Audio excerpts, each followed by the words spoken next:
dès l'entame de la plénière de ce jour, à faire une mise au point concernant des propos de menaces, de déstabilisation concoctés par certains d'entre nous contre notre pays, la République démocratique du Congo.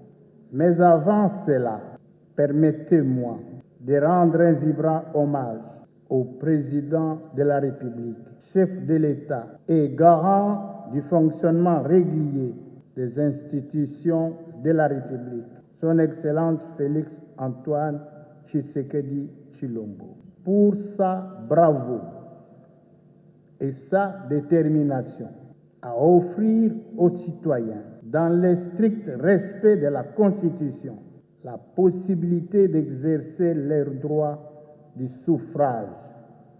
Pour toute la première fois, le 20 décembre 2023, se tiendront les élections générales dans notre pays et la démocratie sera entièrement restituée à la base et c'est sur fond propre. Pendant que nous sommes tous préoccupés à accompagner cette volonté ouvertement affichée pour des élections libres, inclusives et transparentes, les ennemis du peuple congolais, politiciens en perte de positionnement, sont concentrés dans leurs officines à Kinshasa et à l'étranger pour relayer des messages contre ce processus dignement mené par la Commission électorale nationale indépendante. Ainsi que nous l'avons eu à le dire plusieurs fois, renoncer à l'exercice d'un droit, c'est aussi un choix, une question de liberté ou une façon de l'exercer d'une certaine autre manière. Personne dans notre pays n'a empêché cela à participer à ce processus électoral. C'est pourquoi, du haut de cette tribune, je transmets le présent message de notre peuple à tous ces pécheurs en eau trouble.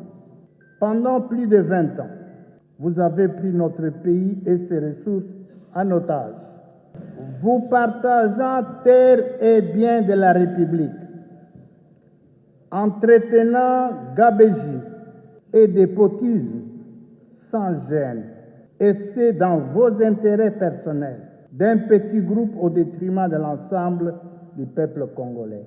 Vous n'avez aucune leçon à donner au peuple congolais, ni aucun modèle institutionnel à offrir. La République démocratique du Congo ne cédera plus jamais aux idées surannées de notre siècle, ni à la pression tendant à la bavure d'un partage arbitraire du pouvoir par des voies de dialogue sans fondement. La patience, la tolérance ainsi que l'humilité du président Fachi Beton ne pourrait être pris pour un signe de faiblesse, mais une posture bienveillante pour la patrie. Il ne faut donc pas franchir les limites de ses qualités existentielles, car il peut se transformer en tornade. L'heure est à la consolidation de nos acquis démocratiques et républicains. Nos forces armées et de la police, désormais mieux équipées, requinquées et moralisées par son commandant suprême, elle qui veille jour et nuit pour l'intégrité et la conquête de l'ensemble du territoire de notre pays, n'écouteront ni ne suivront plus jamais des messages flatteurs et illégitimes appelant à la déstabilisation de notre cher et beau pays. Des messages lancés de l'extérieur par des civils et criminels fugitifs qui ont bénéficié de grades au sommet de l'armée par clientélisme. Le destin du Congo est dans les mains de son peuple. Nos vaillants éléments des forces armées et de la police, désormais en osmose avec ces derniers,